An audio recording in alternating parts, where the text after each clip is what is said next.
शिवली national PG college में नियुक्ति में धांधली के आरोप पर प्राचार्य ने प्रेसवार्ता कर दी सफाई। कहा सभी भर्ती नियमानुसार की गई हैं।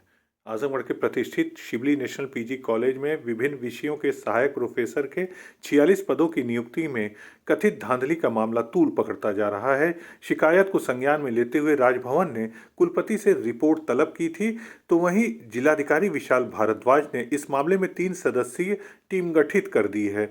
जांच समिति 15 दिन के अंदर रिपोर्ट देगी। उच्च शिक्षा विभाग भी इस संबंध में जांच का निर्देश दे चुका है। शिवली नेशनल कॉलेज में सहायक प्रोफेसर की भर्ती में कथित धांधली के मामले को लेकर सोशल मीडिया पर भी तमाम सवाल उठाए जा रहे हैं।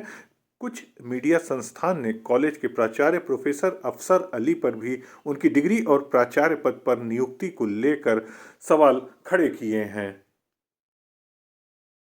साथ ही कॉलेज में सहायक प्रोफेसर की भर्ती पर भी सवाल उठाए जा रहे हैं। उनके ऊपर लगे आरोपों और कॉलेज में सहायक प्रोफेसर की भर्ती को लेकर शुक्रवार को प्राचार्य प्रोफेसर अफसर अली सामने आए और उन्होंने प्रेस वार्ता करके सभी आरोपों को सिरे से खारिज किया।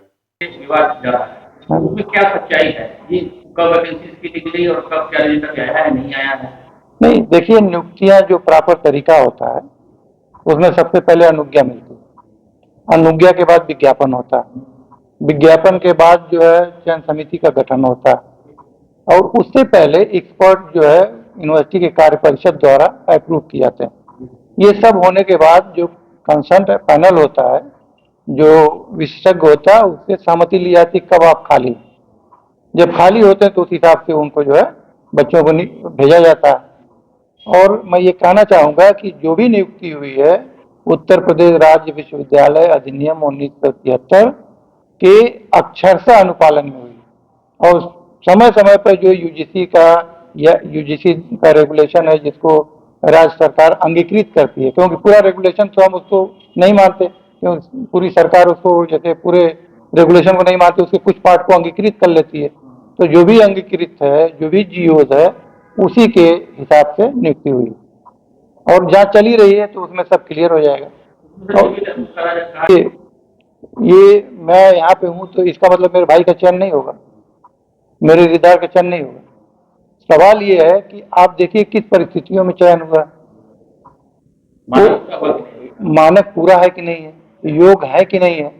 और इसमें जैसे मेरे भाई का चयन हुआ है तो सबसे बड़ी बात है कि वो देखिए, मैं सब बोल रखा हूँ, आप बता दीजिए। ये देखिए, ये सब क्या है, ये अटेंडेंस, वो यहाँ पे 6 साल से पढ़ा रहे हैं और जब हम ये देख रहे हैं कि भाई जो पढ़ा रहा है, उस वक्त हम प्रिंसिपल भी नहीं थे, हम तो 2 साल से प्रिंसिपल हैं, 6 साल से पढ़ा रहे हैं, तो जो उनको रखा था उनकी योग्यता देख के रखा होगा ना।